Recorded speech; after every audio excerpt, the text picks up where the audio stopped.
మన ప్రభువును రక్షకుడైన యేసుక్రీస్తు వారి అతి శ్రేష్టమైన నామమునకు మహిమ కలుగునుగాక.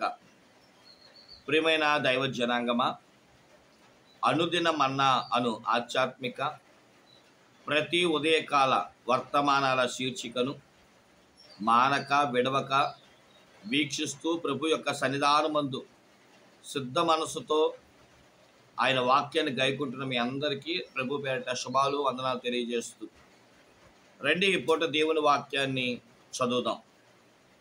అపోస్తుడైన పౌలు రాసిన పత్రిక. పౌలు గారు మొత్తం 14 పత్రికలు రాశారు. ఈ 14 పత్రికల్లో మనకు బాగా గుర్తుండేటట్లు 14 పత్రికలను 4 పత్రికలుగా భక్తులు విభాగించారు.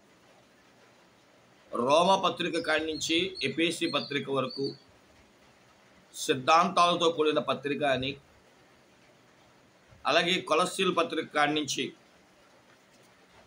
మనము 2 తెస్సలోనికీయులకు రాసిన పత్రిక వరకు రాకడ పత్రికలని, 1 తిమోతి కాడి నుంచి ఫిలోమోను వరకు కాపరి పత్రికలని, అలాగే హెబ్రీ పత్రిక చెరసాల్లో పత్రికని, లేదా ఇంకా చెప్పాలి అంటే చెరసాలలో ఉండి పరామర్శించే పత్రికగా మనం చూస్తూ ఉంటాం.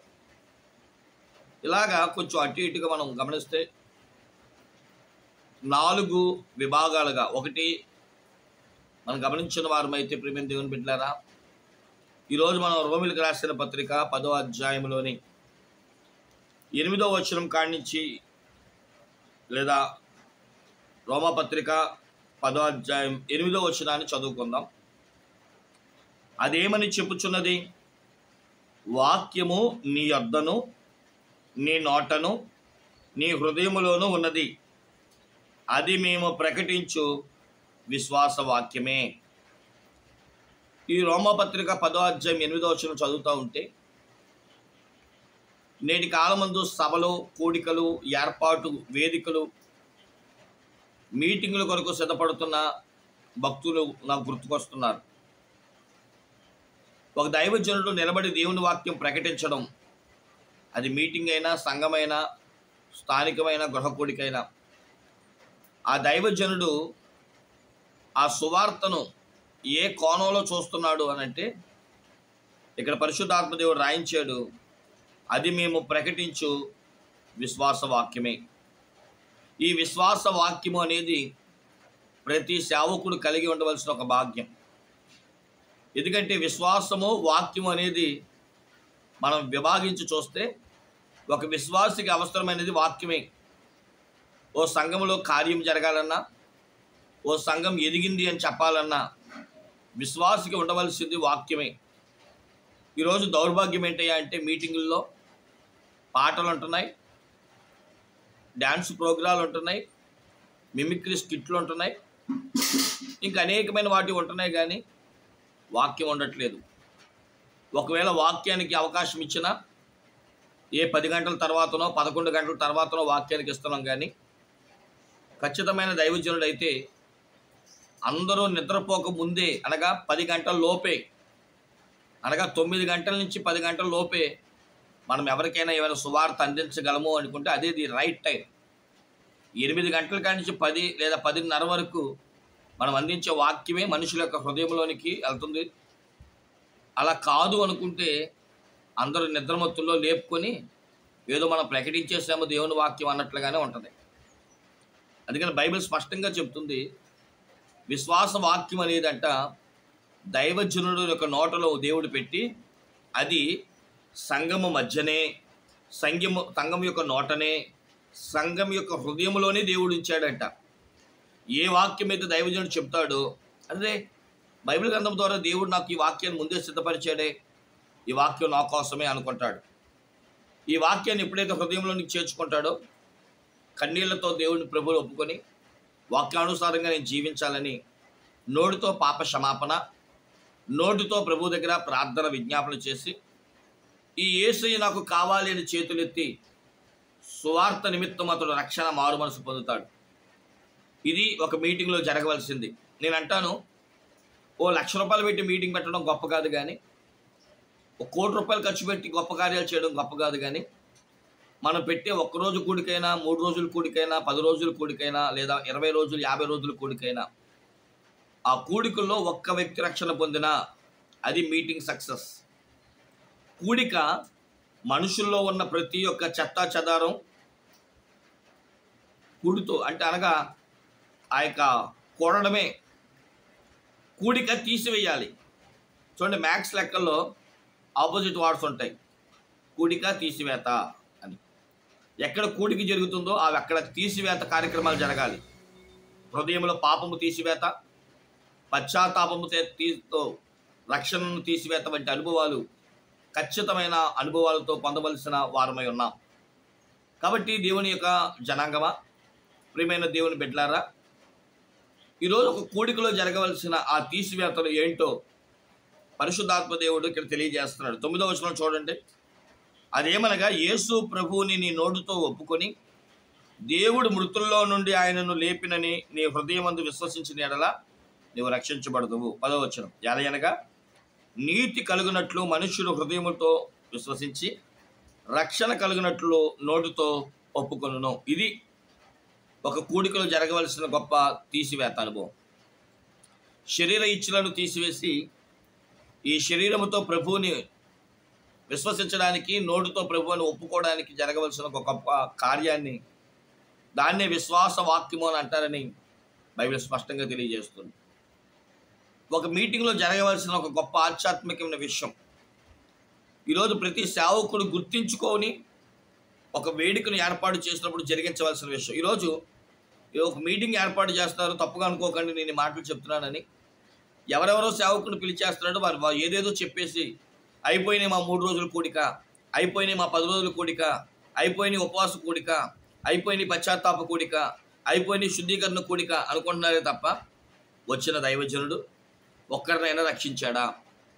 అలా రక్షించేటట్లుగా విశ్వాస వాక్యాన్ని ప్రకటించాడా? అలా ప్రకటించేవాడిని నేను పిలిచానా? అలా ప్రకటించే వ్యక్తిని ఆ దైవజనుడు నోటితో వాక్యం చెప్తున్నప్పుడు హృదయాలు గుచ్చుకునేటట్లుగా అలాంటి పరిపూర్ణమైన ఆత్మపూర్ణులైన దైవజనుడిని నేను పిలిచానా? ఆ దైవజనుడు భక్తి కలిగి యథార్థముతో దేవుని వాక్యాన్ని ఉన్నట్లే చెప్పాడా? ఏదో మొక్కుబడిగా వచ్చి ఒక గంట సేపు కాలక్షేపం చేసి నవ్వించి కవ్వించి ఆమెనని చెప్పి వాక్యం చెప్పేసి ఇచ్చిన కానుకలు జోబులో పెట్టుకుని వెళ్ళిపోతున్నారు. ఈరోజు ఏంటంటే పాస్టర్ గారి మీద పడ్డారా అనుకుంటున్నారేమో. కాదు, ఈరోజు ఒక కన్వీనర్గా, ఒక సంఘ కాపరిగా చాలామంది చేసే పొరపాట్లు, విశ్వాసకి విశ్వాస వాక్యం అందించకపోవడాన్ని బట్టి ఆ వ్యక్తి యొక్క దేవుని వాక్యానికి దగ్గరగా చేరలేకపోతున్నాడు. ఆ ప్రభువుని గురించి పూర్తిగా తెలుసుకోలేక ప్రభువుని నోటితో ఒప్పుకోలేకపోతున్నాడు, పాపాలు ఒప్పుకోలేకపోతున్నాడు, కన్నీళ్లతో కార్చలేకపోతున్నాడు, హృదయంతో దేవునికి దగ్గరగా చేరలేక విశ్వాసానికి దూరమై, రక్షణకి మరింతగా దూరమై, పొందుదాంలే, తీసుకుందాంలే, చేద్దాంలే అనే ఇంకా ధోరణిలోనే ఉన్నాడు అంటే ఇది బహు దుఃఖాకరం. ఒక సేవకుడు వచ్చి దేవుని వాక్యాన్ని ప్రకటించినా, ఒక సభ ఏర్పాటు చేసి దైవ కార్యక్రమం జరిగించినా ఖచ్చితంగా రక్షణను గురించిన ఒక రక్షణ బాప్తిస్మమైన ఖచ్చితంగా పొంది ఉండాలి. నేను ఈ మధ్యకాలంలో ఒక దైవజనుడు పిలిస్తే వాక్యాన్ని వినడానికి ఒక మీటింగ్కి వెళ్ళాను. ఆయన చర్చి యానివర్సరీ మీటింగ్ అనేది ఏర్పాటు చేసుకున్నాడు. అక్కడికి వచ్చిన దైవజనులు చెప్పిన మాట నన్ను హృదయాన్ని గుచ్చి నొప్పించింది కూడా. ఏంటో తెలుసా? మీరు చర్చి యానివర్సరీ చేస్తున్నారు, బాగానే ఉంది. ఈ సంవత్సరం మీ చర్చిలో ఒక్కరినైనా రక్షించారా? మరి ఎందుకు యానివర్సరీ? మీ మందిరం ద్వారా, మీ సేవకుడు ద్వారా, మీ ద్వారా ఒక ఆత్మను తీసుకురాలేదు, రక్షించలేదు, ఒక వ్యక్తిని నడిపించలేదు. యానివర్సరీ చేసుకుని ఏం చేస్తారు అని ప్రశ్నించినప్పుడు నా మట్టుకు నాకు బాధ అనిపించింది. ఎందుకంటే దేవుడు ఎక్కడుంటే దైవ కార్యాలు అక్కడ ఉంటాయి.